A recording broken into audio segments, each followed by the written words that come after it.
না, আলহামদুলিল্লাহ। এটা তো আসলে আমি নিজেও আসলে বিলিভ করতে পারি না যে being a especially player from Bangladesh will play 100 tests. So it's really a huge achievement. That's not only because of my name, but I think for any cricketer, for any nation, it's a proud moment. So obviously ভালো লাগছে যে সেই ব্যক্তিটা আমি হতে পেরেছি। তো that means আমার উপর রেসপন্সিবিলিটিটা অন্যরকম বেশি। তো সেটা চেষ্টা করব।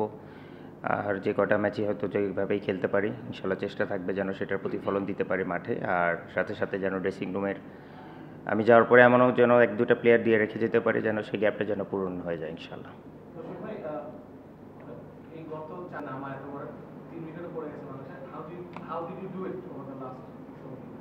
না, 100 ইটস হিউজ নাম্বার। তো by the time I reach there এগুলো সব কিছু শিখে গেছি আশা করি।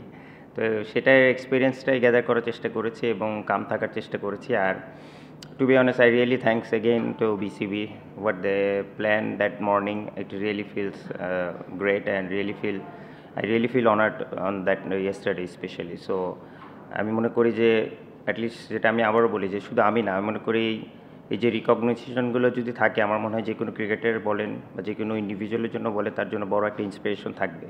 অ্যাটলিস্ট এখন আমি মনে করি বাংলাদেশে অনেক প্লেয়ারও ভাবে যে হ্যাঁ তারাও ১০০ টেস্ট খেলতে পারে বা এমন ভাবে যে এক টেস্ট টিমে যেন আমিও খেলতে পারি। তো এই স্বপ্নটা দেখা খুবই ইম্পর্টেন্ট এবং আমার মনে হয় যে তারা যেটা করেছে, যে সম্মানটা আমাকে দিয়েছে, আই রিয়েলি এনজয়েড এবং I really honoured about that.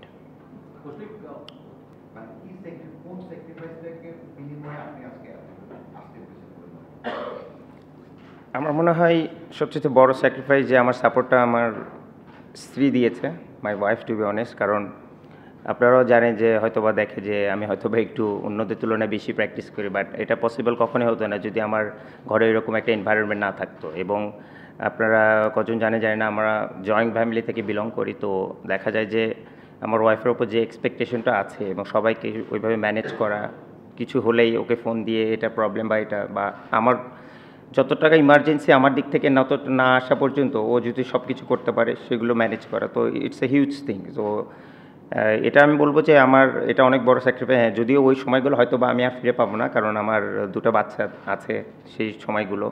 তারপরে ধরেন রাতে স্বাভাবিক ছোটো বাচ্চারা সারা রাত ঘুমায় না, but I didn't had a one single sleepless night to be honest.